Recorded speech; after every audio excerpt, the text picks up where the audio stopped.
किसी के गलत बयानबाजी का इसका सपोर्ट मतलब नहीं करूंगा। अगर आपका संविधान आपको प्रोटेक्ट कर रहा है तो क्या ओवैसी भाइयों का संविधान उनको प्रोटेक्ट नहीं कर रहा है? और यहां का संविधान सिर्फ आपको ही प्रोटेक्ट कर रहा है क्योंकि आप मुस्लिम स्कॉलर हैं, बाकी मुसलमानों को प्रोटेक्ट नहीं कर रहा है। मुफ्ती वजाहत कासमी साहब, इसका मतलब यह हुआ कि मुमताज आलम रिजवी ये कबूल कर रहे हैं कि इस देश में मुसलमान सुरक्षित क्या है क्योंकि यहां पर संविधान है, यहां पर कोर्ट है, यहां पर लॉ एंड ऑर्डर है। तो क्लियर कट मुसलमानों को भड़काओ, राजनीति करो, सिर्फ यही चल रहा है और इसके लिए किसी भी हद तक जाएंगे, जालिम कहेंगे, जुल्म की बात करेंगे। विद्यानाथ झा जी, बहुत बहुत शुक्रिया आपका वक्त देने के लिए। देखिए, मैं पहले भी मशवरा दे चुका हूं ओवैसी ब्रदर्स को कि उनको अपनी सियासी पार्टी को मजहबी संगठन घोषित कर देना चाहिए। मुस्लिम पर्सनल लॉ बोर्ड पर वो कब्जा करना चाहते हैं और मजहबी मामलों में वो मुफ्ती बनना चाहते हैं, पूरे देश के मुसलमानों के लीडर बनना चाहते हैं। मुसलमान हर मौके पर, आप यूपी में, बिहार में, जहां जहां आप देखेंगे रिजल्ट निकाल करके, मुसलमान उनको लीडरशिप देने से मना कर चुका है, उनको ठुकरा चुका है, बाकायदा उनकी जमानतें यूपी में जब्त हुई हैं। लेकिन मेरी समझ से ये बात बाहर है कि जिसमें एक मामूली सा एमएलए, एक मामूली सी पार्टी का एक एमएलए, एक देश के, इतने बड़े देश के, जो सुपर पावर देश है, दुनिया की बड़ी ताकतों में है, उस देश के प्राइम मिनिस्टर को जालिम कह सकता है, तो इससे ज्यादा आजादी इनको और क्या चाहिए? मेरी समझ से बाहर है। और मैं देख रहा हूं वो उलमा के साथ भी कितनी बदतमीजी, मौलाना सज्जाद नोमानी के साथ और वो मुफ्ती हारून के साथ मालेगांव में। यानी मैं उलमा से अपील करूंगा आज आपके चैनल के माध्यम से कि अगर आपने इस ओवैसी ब्रदर पर, दोनों भाइयों पर लगाम नहीं लगाई तो ये दीन का भी सत्यानाश करेंगे, राजनीति का तो सत्यानाश कर दिया। मुसलमान इस कदर शर्मिंदा है और इस कदर परेशान इन लोगों से हो चुका, इनको मुसलमान लीडर मानता नहीं है, जबरदस्ती अपनी लीडरशिप थोपने की कोशिश कर रहे हैं। भाई, संभल का मामला कोर्ट में है, वो बैरिस्टर है दोनों भाई, इतनी तमीज और इतना सलीका उनको नहीं है कि देश कानून से चल रहा है। सुप्रीम कोर्ट ने राम मंदिर का फैसला दिया, तब भी ये लोग क्या बातें कर रहे थे, काशी मथुरा के लिए इनके क्या ख्यालात हैं, वो सब जानते हैं, पूरा देश जानता है। और मालेगांव के या वहां बीएमसी के चुनाव में, बहुत छोटे से चुनाव में, आप इतने बड़े मुद्दों पर, संभल जैसे मुद्दों पर बात कर रहे हो और आपको ये जानकारी नहीं है कि वो मसला कोर्ट में है और कोर्ट में सरकार जवाब दे चुकी है, हिंदू पक्ष जवाब दे चुका है, मुसलमान पक्ष हाथ पे हाथ रख के बैठा है। अरे भाई, आप जाओ मुसलमान पक्ष की तरफ से और जाके वहां जवाब दो, कोर्ट में लड़ो, कानूनी लड़ाई लड़ो।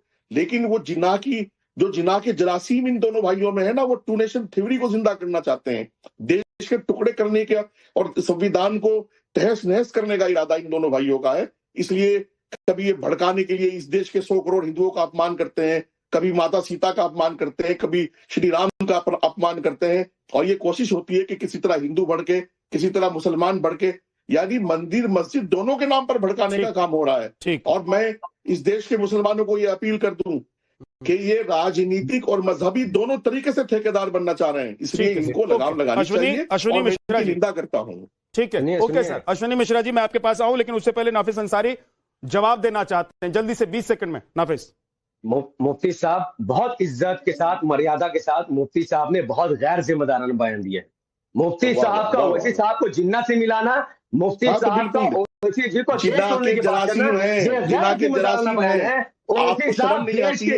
आप 100 करोड़ हिंदुओं की इज्जत नहीं कर सकते इस देश में, आप मंदिर की इज्जत नहीं कर सकते, आप मस्जिद की इज्जत नहीं कर सकते, आप संविधान की इज्जत नहीं कर सकते। तो आप सोचो तो सही, आप किस मोड़ पर खड़े हो, आप किस रास्ते पर खड़े हो? आप देश के मुसलमान हिंदुओं को आपस में लड़ाना चाहते हो क्या? आप ये चाहते हो कि देश का हिंदू मुसलमान एक दूसरे के आमने सामने लड़े आकर? अरे भाई, माफ करो, आप मजहब के भी ठेकेदार हो, आप मजहबी संगठन घोषित कर दो, आप मुस्लिम पर्सनल लॉ बोर्ड घोषित कर दो अपनी पार्टी को, आप मुस्लिम पर्सनल लॉ बोर्ड घोषित करो अपनी पार्टी को, अपने बयान दिया है, आप लश्कर तैयबा घोषित कर दो अपनी पार्टी को, आप हिजबुल मुजाहिदीन घोषित कर दो, आतंकवादियों का अड्डा घोषित कर दो मेरे भाई। देश के हिंदू भर के नेशनल मीडिया में ऐसी बात कहिए जिससे आप कर रहे हो, आप कर रहे हो। आपने देखो, अब अपने रिकॉर्ड निकालो, आपने कहा कि 15 मिनट दे दो, आप देश में ऐसा कर देंगे। आपने कहा माँ की राम कहाँ माँ को जन्मी, ये देखो जिन्ना तो हिंदू का दुश्मन है, जिन्ना भारत का दुश्मन है, लेकिन अपने हिंदू से मोहब्बत करता है, और संविधान से मोहब्बत करता है, और वैसे मुसलमान के लिए नहीं, वैसे देश के लिए लड़ता है। अरे भाई, लश्कर तैयबा पाल लिया है मुसलमानों ने, लश्कर तैयबा, मजलिस इत्तेहाद मुस्लिमीन के नाम पर लश्कर तैयबा पल गया इंडिया में। इसका मुसलमानों को खंडन करना होगा। देखिए आप मजहब के भी ठेकेदार हो, आप राजनीति के भी ठेकेदार हो। देश के साथ गद्दारी करेगा, आतंकवाद फैलाएगा, तूने में क्या उसको हमारी पार्टियां मुस्लिम समाज के लिए कभी रैली नहीं निकालेगी। आप अफसर गुरु को कहोगे, आप अफसर गुरु को कहोगे टीवी पर बलात्कारी आप कहोगे, आप जो है लाल किला बलास्ट की, आप लाल किला बलास्ट जितने मुल्की कैसे की फांसी की मांग करोगे करो। आपकी पार्टी के नाम में ही मुसलमान है, आतंकवादी कहो। अच्छा नहीं है भारत आपकी पार्टी के नाम में ही मुसलमान है, तो ये बताने की जरूरत नहीं है बार बार नाफिज कि आपकी पार्टी का मकसद क्या है, आप लोग किस वर्ग को संबोधित करते हैं, किस समुदाय को संबोधित करते हैं, और आप अपनी पार्टी की तरफ से कहां पर अपना उम्मीदवार उतारते हैं, ये पूरा देश जानता है। अब आप बताने की जरूरत नहीं है, अब ये आपको ना बताने की जरूरत है ना मुझे बताने की जरूरत है, ये पूरा देश जान चुका है। अश्विनी मिश्रा जी, क्या छोटे और बड़े ओवैसी मुसलमानों को सच का आईना दिखा रहे हैं या बरगला रहे हैं, डर फैला रहे हैं, ताकि इस मुल्क में मुस्लिम समुदाय के लोग उन लोगों के साथ आ सकें जो सिर्फ उन्हें वोट बैंक के तौर पर यूज करना चाहते हैं? विद्यनाथ जी, भारतीय जनता पार्टी और AIMIM एक ही थाली के चट्टे वट्टे हैं, चोर चोर मौसेरे भाई। इन दोनों लोगों का काम है इस देश के हिंदू और मुसलमानों को आपस में लड़ाना, इसी से इनकी राजनीति होती है। भारतीय जनता पार्टी के प्रवक्ता भी कभी विकास की बात नहीं करते, विकास की राजनीति नहीं करते, विकास के नाम पे वोट नहीं मांगते, और यही सेम ढर्रा जो है AIMIM और ओवैसी जी का है। तो मुझे लगता है इनकी राजनीतिक रोटियां सिर्फ हिंदू मुस्लिम करने से सीखती हैं और बड़ी जल्दी दोनों ठेकेदार बन जाते हैं। वो कह रहे हैं हमने मंदिर बनवाया, हमने मंदिर का फैसला करवाया, वो कह रहे हैं हमने मस्जिद दान कर दी। अरे आप लोग थे कहां पर? आप लोगों का क्या कंट्रीब्यूशन है? आप समुदाय को रिप्रेजेंट नहीं करते, ना हिंदुओं को रिप्रेजेंट करते हो ना मुसलमानों को रिप्रेजेंट करते हो। इस देश का नागरिक जो है वो संविधान को मानने वाला है, ये हिंदू मुस्लिम की डिबेट में नहीं पड़ने वाला है बार बार। लेकिन आप जो है सारी राजनीतिक चुनौतियों को हिंदू मुस्लिम पर ला करके खड़ा कर देते हैं। हमारी पार्टी इसका पुरजोर विरोध करती है। हम चाहते हैं इस देश में बहस हो तो विकास के नाम की बहस हो और रोजगार पे बहस हो। ये हिंदू मुस्लिम बार बार डिबेट करना, मुझे लगता है ये कहीं ना कहीं ध्रुवीकरण की राजनीति को बढ़ावा देने वाली बात है और कुछ नहीं है।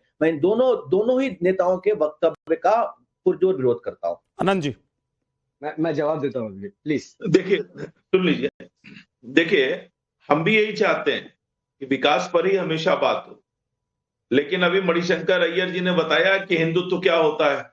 राहुल गांधी जी कहते हैं मूर्तियों में शक्ति नहीं होती है, कहते हैं मंदिर में लोग जूता चुराने जाते हैं।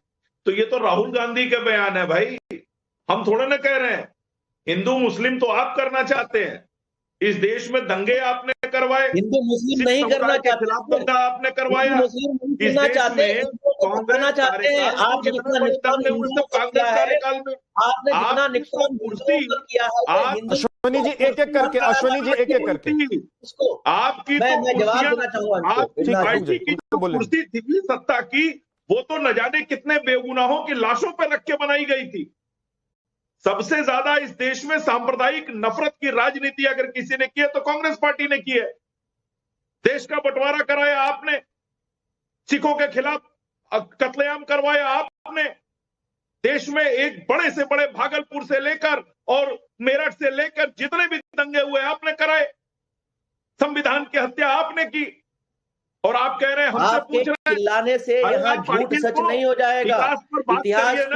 इतिहास को आप झूठा बता सकते हैं, बदल नहीं सकते। इतिहास पता है, आप इसमें वही राजनीति कर रहे हैं जो जिन्ना और सावरकर और श्यामा प्रसाद मुखर्जी मिलकर करते थे। वही इसमें भारतीय जनता पार्टी और AIMIM मिलकर राजनीति कर रही है। बेगुनाहों के लहू बहाए। विद्यनाथ जी, रही बात, ये आप समझ लीजिए, बताता हूँ आपको, हिंदू और हिंदू इसीलिए शायर ने कहा था कि खंजर पे कोई दाग न दामन पे कोई चीट, तुम कत्ल करे हो कि करामात करे हो। तो आप वो लोग हैं जिन्होंने हमेशा सांप्रदायिक राजनीति को बढ़ावा दिया। आनंद जी एक सेकंड, अब उनको सुन लीजिए, वो आपको जवाब दे रहे हैं, सुन लीजिए। नरेंद्र मोदी है, बहुत बड़ा अंतर है। आपको हिंदुत्व का मतलब समझा देता हूं मैं। हिंदू राम है, हिंदुत्व रावण है। हिंदू कॉन्स्टिट्यूशन है, हिंदुत्व मनुस्मृति है। चलिए, ईसाई और ईसाइयत है, विवेकानंद है, और ईसाई और ईसाइयत में फर्क बता दीजिए मुझे। बिस्मिल और ईसाई और ईसाइयत में बता दीजिए। मुसलमान और इस्लाम में बता दीजिए, हिम्मत नहीं है आपकी बोलने की, ना आपकी पार्टी बोल पाएगी, लेकिन हिंदू और हिंदुत्व पे जरूर आप चर्चा करेंगे, क्योंकि आपकी पार्टी के तो नेता भी हिंदू नहीं है भाई। देश की आबादी 150 करोड़ है, का तो आप कौन होते ठेकेदार हिंदुओं के?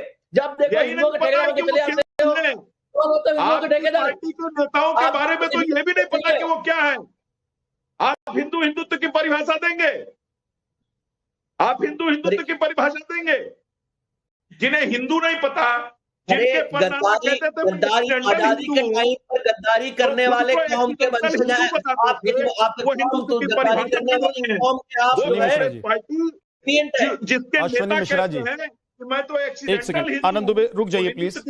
अश्विनी मिश्रा जी, आप कहते कुछ हैं और सोचते कुछ हैं।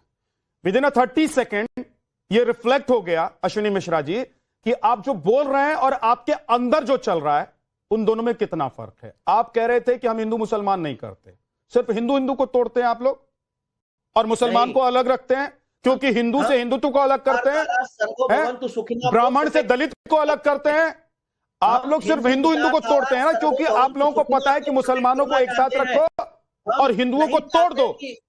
लेकिन सर अश्विनी मिश्रा जी प्लीज अब समझिए और समझाइए अपने उन हिंदूवादी नेताओं को भी जो हिंदुत्व करते हैं। बहुत नुकसान हो चुका है कांग्रेस का, कितना नुकसान करवाएंगे? जब भी आते हैं बाहर कुछ ऐसा कर जाते हैं कि कांग्रेस का स्कोर पीछे लेकर चले जाते हैं।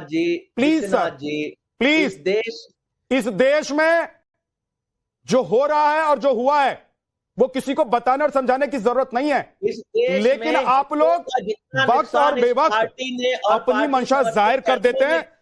एक सेकंड रुक जाइएगा सर, अब एक सेकंड रुक जाइएगा अश्विनी मिश्रा जी। हरिशंकर सर,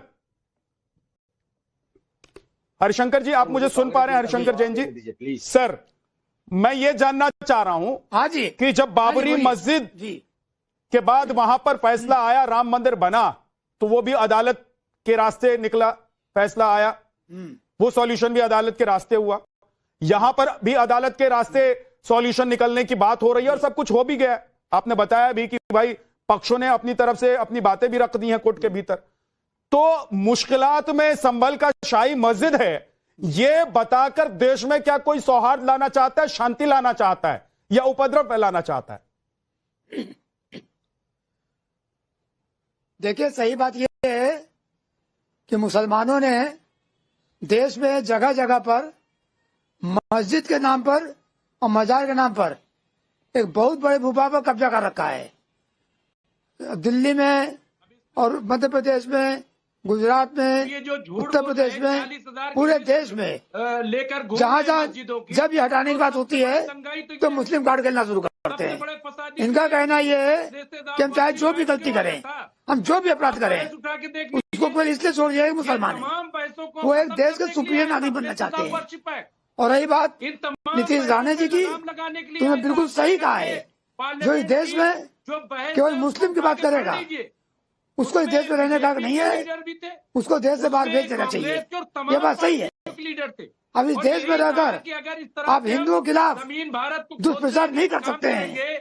अब मुस्लिम एकता की बात करके दूसरे मुमताज आलम रिजवी, आपकी आवाज नहीं जा रही है। आप तब बोलिएगा जब हरिशंकर जैन जी बोल लेंगे। मुमताज आलम रिजवी जी रुक जाइए, हरिशंकर जैन जी बोलेंगे उसके बाद बोलिएगा। सर रुक जाइए ना, किसी को समझ में नहीं आता क्या फायदा बोलने का, रुक जाइए, थोड़ा सा धैर्य रखिए।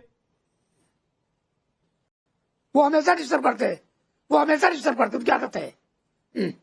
देखिए बात बहुत साफ है, अगर देश में कोई मुसलमानों के नाम पर एकता होती है तो देश के लिए बहुत बड़ा खतरा है। और उसी तरह से जिस आधार पर हिंदुस्तान बढ़ा था वही स्थिति आ जाएगी। और बिल्कुल सही है नीतीश राणे जी कहा है कि ऐसे लोग जो मुस्लिम राजनीति करते हैं, मुसलमानों की तरफ से बात करते हैं, उनको इस देश में रहने का कोई हक नहीं है। इस देश में ठीक, जल्दी से 10 सेकंड में रिजवी साहब जवाब दीजिए। अमित शाह इस वक्त की बात करते हैं, गांधीनगर से मैं बोल रहे हैं, कहना चाहता उस पर जाने जल्दी से। वर्शिप एक्ट इसीलिए लाया गया था ताकि ये जो खोदने का काम पूरे देश में हरिशंकर जैन जैसे लोग करने का कोशिश कर रहे हैं, ये न की जाए। 40,000 मस्जिदों की लिस्ट लिए घूम रहे हैं, अब आप बताइए ये मामला कहां जाएगा। और दूसरी चीज ये कि किसी की देश में अदालतें हैं, वहां जाइए भाई, बाहर खड़े होकर और गला फाड़ने से, सीना पीटने से क्या फायदा। अदालतें हैं, वहां जाइए। और जब ऑलरेडी केसेस अदालत में हैं तो फिर आप लोग क्यों डर दिखा रहे हैं, क्यों माहौल बना रहे हैं, क्यों माहौल बिगाड़ रहे हैं। बहुत बहुत शुक्रिया आप सभी मेहमानों का।